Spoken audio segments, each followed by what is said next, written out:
Talk a little bit about what you're, as a psychologist, because you're basically a psychologist, as see or hear you. Yeah, that's kind of what you And can, and and from the and, way I look at it, because and on reservations, it's such a big need because mental health hasn't even been addressed much at all, no. and you're right in the heart of that. Hmm. So, what do you feel intergenerational trauma that they talk about at Crow Creek and different places? How do you describe that a little bit? How you? Well, um, from the massacres, 1989, I found out that my grandfather was a survivor of Wounded Knee.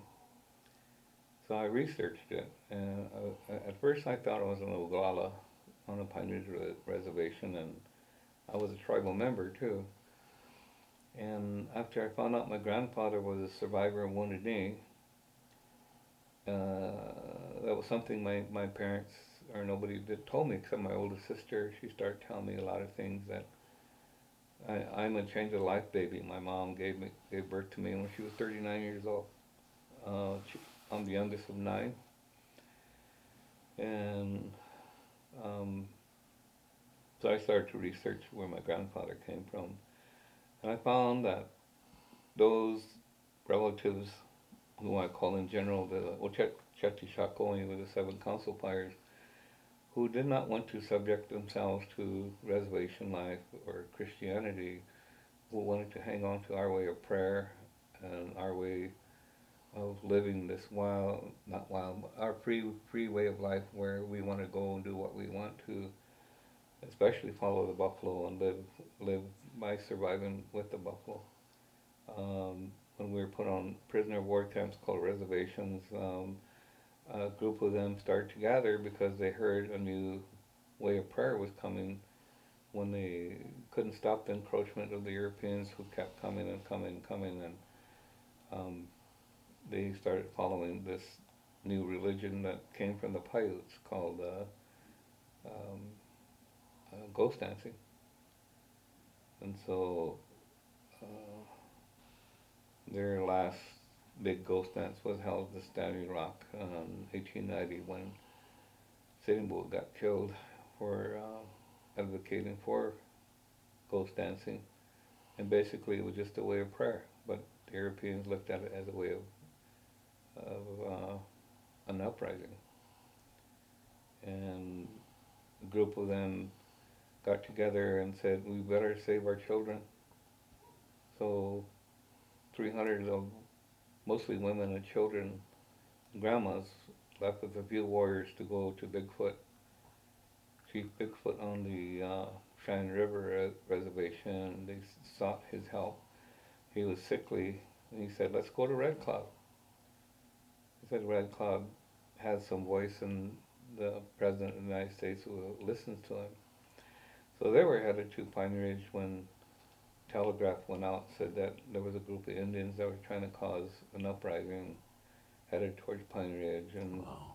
they sent out the Seventh Cavalry, and they sent the cavalry to intercept them, and the worst troop or worst division was the Seventh Cavalry, which was the same Seventh Cavalry that we wiped out at Greasy Grass in Custer.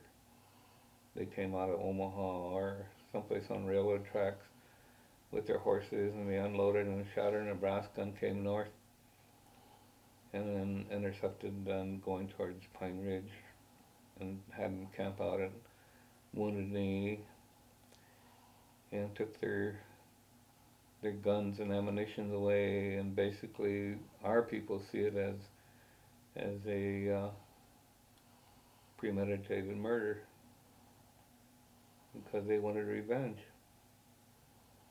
For Custer. Yep.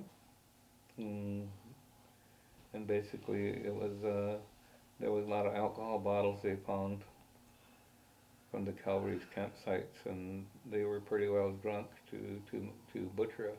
Oh. And the way my grandfather and his sister and three other Takojas, five grandchildren, ran away from Just that they survived. that butcher. Yep. Wow. And my great grandmother, her name was Earth Nation Woman. went to the stronghold with with the five grandchildren, and she put blood on their faces and covered them with a bloody blanket to save them, and told them not to move when the cavalry were coming up the creek. Any survivors that moved were shot again.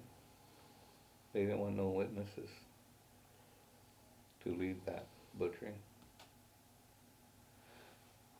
American Horse is a relative.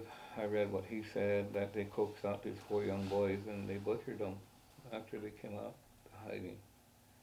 They told them they were going to take them to Red Cloud, that they don't have to be scared to come out. This was your relative? Mm-hmm. So they survived, but then they didn't survive. Then they. These 4 boys were killed. My dad and his sister and 3 other grandchildren were saved by my great grandmother. Wow. Yeah. Did they pass this story down to you? Mm-hmm. Well, that's the one I heard through my oldest sister. She heard it because a lot of the older relatives when I was born were already gone. You ever hear of the change of life baby? Yeah. That's what I was. My dad was born in December 1900, and my mother was born in 1913. And my mom was 4 years old, 3 going on 4. The last big flu epidemic came through in 1917 and killed a lot of our people. I think it was all over. Was that from the blankets? No, that was from the United States. Oh. Everybody died. A lot of people died from that first flu influenza that came. So that was around World War One. Mm-hmm. But my mother was traumatized, and my father remarried, and her mother-in-law did not get along with her. So his brother named Ed Armstrong from the Red Scalpel. Her dad and 3 other uncles were all from the Mini Koju people. So I have relatives up there.